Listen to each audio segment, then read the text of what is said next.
Hi, I'm Dr. Ron Miller of Pursuit Physiotherapy, and today we're going over plantar fasciitis and what are the top 4 misconceptions of plantar fasciitis or heel pain. Number 1 is that even though you have foot pain or have been diagnosed with plantar fasciitis, that there are other factors or risk factors that are predisposing you to have this foot pain. A perfect example is the lack of ankle range of motion that is predisposing you to overloading the plantar fascia.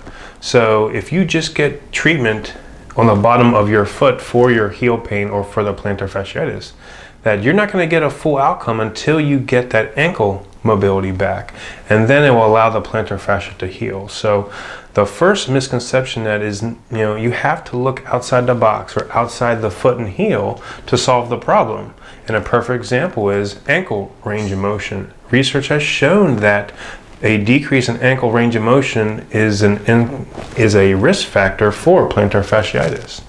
Number 2 is plantar fasciitis is not an inflammatory condition. Yes, I said that right. Plantar fasciitis is more of a chronic degeneration. So why are we taking anti-inflammatory medications? Why are we icing the plantar fascia when you're diagnosed with this heel pain or plantar fasciitis? So stop icing it, stop taking anti-inflammatory medications. It's truly a chronic degenerative condition. So stop taking the medications and stop icing it. And definitely stop stretching it. Don't stretch your plantar fasciitis.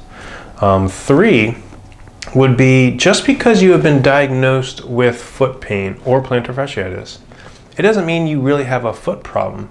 Do you know that a condition in your low back at L5-S1 or even at the sacral level can refer pain down to the foot? We see people all the time here that have been diagnosed with foot pain or plantar fasciitis or heel pain or even Achilles tendinopathies, that it's not a real foot pain problem, that they have a back problem that is referring pain down into the heel and down into the foot.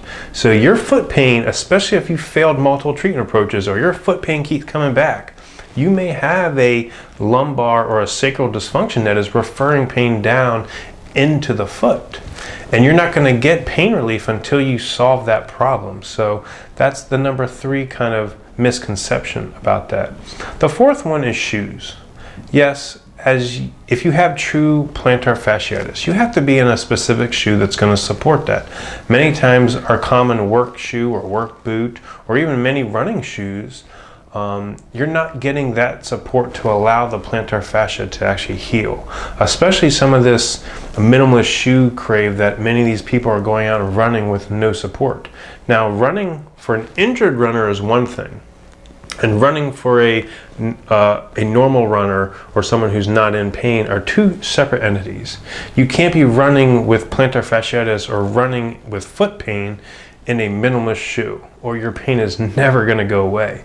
So shoe wear is important with true cases of plantar fasciitis. So I hope you learned something here. If you're struggling with plantar fasciitis or you're dealing with a chronic condition that's not getting better, you can visit us at pursuittherapy.com. Thank you.